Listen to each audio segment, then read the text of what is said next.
everybody? It's JT Sports. I'm back to you guys with another video. In this video, I'm going to be talking about why Bruce Arians will be a great head coach for the Tampa Bay Buccaneers.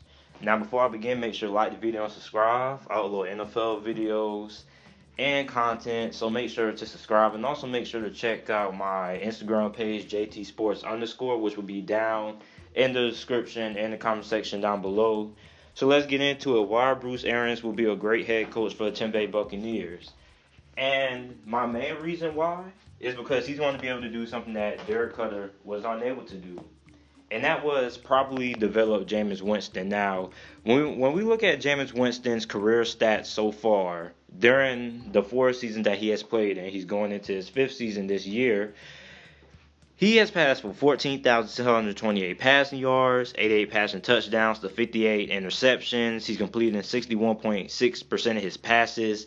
But the thing that has killed Jameis Winston is his turnovers. This guy has had 98 turnovers in 4 seasons. And before I found this out, I was asking a bunch of people why they were considering Jameis Winston a bust, because on ESPN and NFL Network, a lot of people were talking about how Tampa Bay might need to draft a quarterback in this year's draft.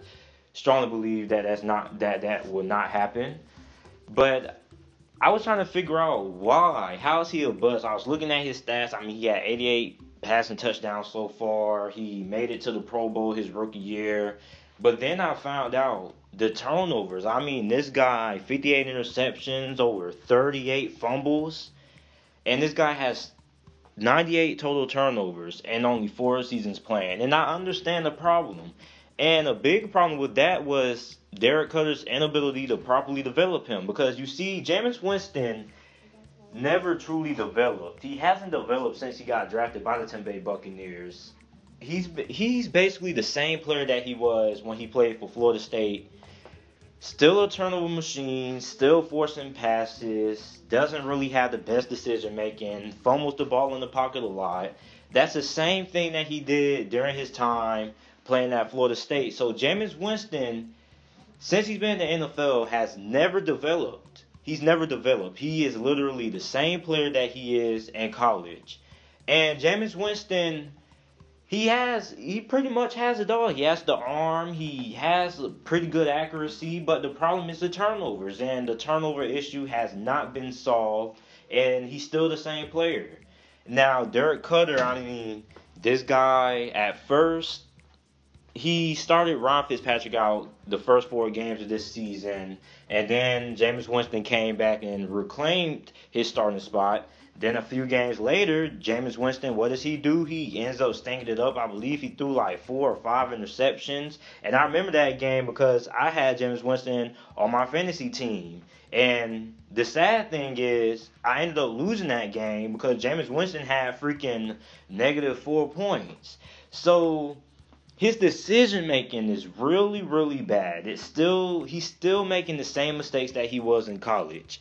Now, Bruce Arians is going to be probably going to be a great head coach in this league, again, like how he was in the Arizona Cardinals, due to his ability to change and help develop quarterbacks. Now, this is the same guy who was the interim head coach and offensive coordinator for Andrew Luck when at the time Chuck Pagano had the stuff that he had going on, when they had the hashtag Chuck Strong.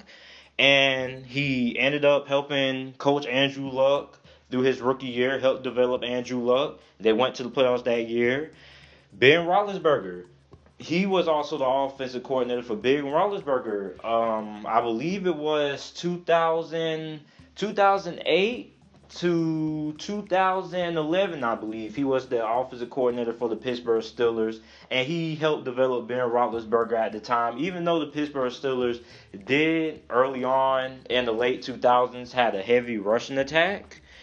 But Big Ben was still a pretty efficient passer. He also changed Carson Palmer's career. I mean, the short time that he was playing for the Arizona Cardinals, Carson Palmer, at best, has been a solid quarterback. He's been a solid quarterback for the couple of seasons that he was in the NFL before he went to the Arizona Cardinals. For the Oakland Raiders, he was okay. With the Cincinnati Bengals, he had some pretty good seasons, some average seasons, you know. But when he got to the Arizona Cardinals in 2015, Bruce Arians changed Carson Palmer from maybe a top 15 quarterback, maybe top 12, pretty debatable where he was ranking during this time before he went to the Arizona Cardinals, from an average quarterback to a MVP caliber quarterback. And just a short amount of time, Bruce Arians was able to do that. The offense, the scheme, the players that he had around him, Bruce Arians helped change Carson Palmer's career for a little bit. And Carson Palmer was an MVP candidate. Who would have thought that Carson Palmer would eventually be an MVP candidate? Now, and I expect Bruce Arians to do the same thing with Jameis Winston.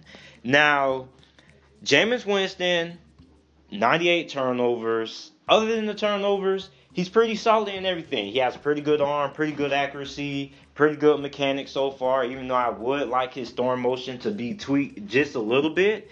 But overall, Jameis Winston, if he's able to get that turnover situation, that decision making better, get the turnovers down, get the fumbling in the pocket down, if Bruce Arians is able to actually coach and develop Jameis Winston is going to be an MVP caliber quarterback this season. If Bruce Arians is able to coach this kid up and get those turnovers down, he's going to be an MVP candidate if that's able to happen. And this is the reason why I feel Bruce Arians will be a great head coach for the Arizona Cardinals. So you guys let me know what you guys think down in the comment section down below. Can Bruce Arians change Jameis Winston's ways and actually develop Jameis Winston? Or do you guys feel Jameis Winston will be the same quarterback that he was during the Dirk Cutter coaching era? Make sure to like the video and subscribe. And thanks for watching.